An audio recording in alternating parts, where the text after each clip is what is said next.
Good morning, Devils fans. It is technically the start of the NHL season, even if really it doesn't count since we're not playing today.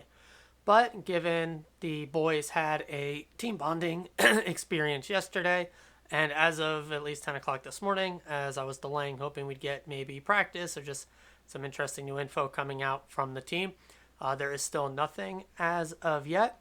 I'm going to take today's episode to do a little bit of Around the League. Probably going to be my first episode ever, not completely focusing and centering around all Devils talk, but instead just kind of going to ramble off the top of my head about moves that have happened.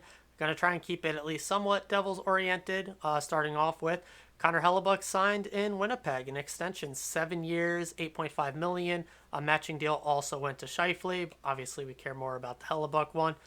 There's rumors out there that we are still sniffing around talking about the goalie market. And with Hellebuck signing long term there, obviously that is not going to be a move for us anymore. We've talked about this before. We would have been fine with a very short term, just the rental for the 1 year, or a very short term deal given his age.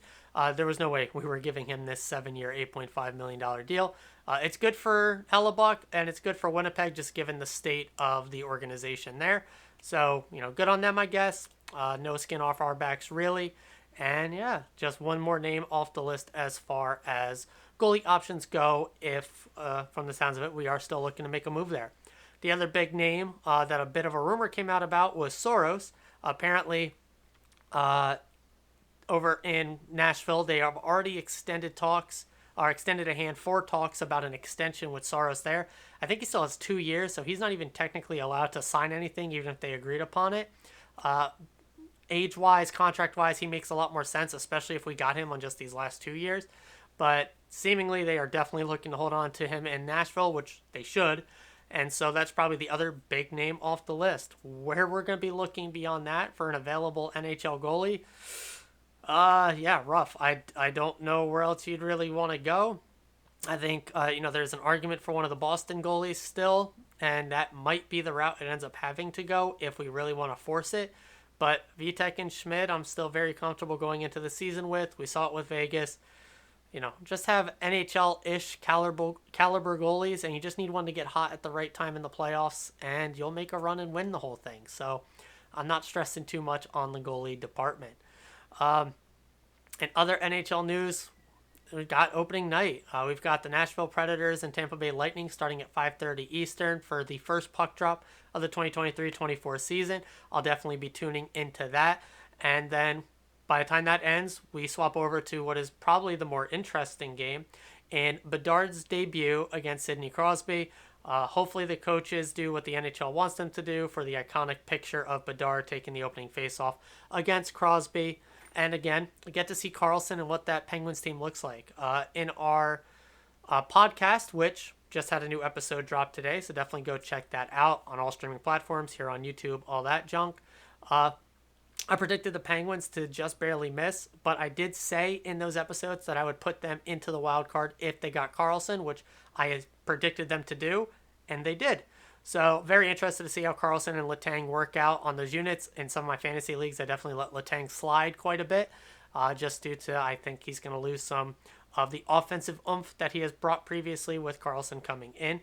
And yeah, so the final game for today, starting at 10:30 Eastern, which I will definitely not be watching, is going to be the Kraken Golden Knights. Probably the most competitive of all the games. Lightning Predators have been interesting with Vasilevsky, but he is out for a couple months, for those that didn't know. So the Lightning are going to be scratching and clawing for every point that they can get until he returns, and it might be rough for them. Their goaling situation looks abysmal until he returns, so definitely want to keep an eye on the Atlantic, not just top three, but wild card race out here in the East, given where the Lightning might end up by the turn of the new year. Tomorrow has a nice, interesting slate of games. We'll talk about that a bit more tomorrow, I guess, as we got to wait a couple more days still for the Devils opener. And I just actually found out last night, a buddy of mine had a spare ticket, so I'm going to be attending the game. I'll see what time I actually end up getting up there. I usually always attend the red carpet events. Just the COVID years kind of threw that off completely. I think I attended 3, 4, 5 years in a row before that. So Gonna try and make it up that early. We'll see. I wasn't expecting to go to this game, so I kind of had a full slate of work to get to as well, having been off recently. So we'll see how that goes as far as how early I'll make it. But definitely will be at least in attendance at one of the bars right nearby before I head inside for the game. And we'll be able to give a next day morning reaction to the opening atmosphere, probably a food review depending on what I get, and all that good stuff. As far as around the league things, anything else that comes to mind? I said it on the podcast. Pettersson seems to be out in Vancouver. Always like to take a chance to make fun of Canucks fans for losing out on another star player like that. We'll see how it actually plays out, but always will try and toss that in. And yeah, I'm going to keep this one short and sweet, guys. Probably see how opening night goes tonight. React to that a bit tomorrow. Hopefully get a bit of news actually about the boys. Only real thing that officially did come out from my last recording is we got the official 23-man roster. No surprises. As I've been saying, Nemec was sent down. Talked about that on basically every episode this preseason, how asset management and just from the way other guys played, it was very obvious and clear that he was going to be sent down. And so that's how it played out. Foote is on IR. Basically predicting him to get the fourth line starting spot.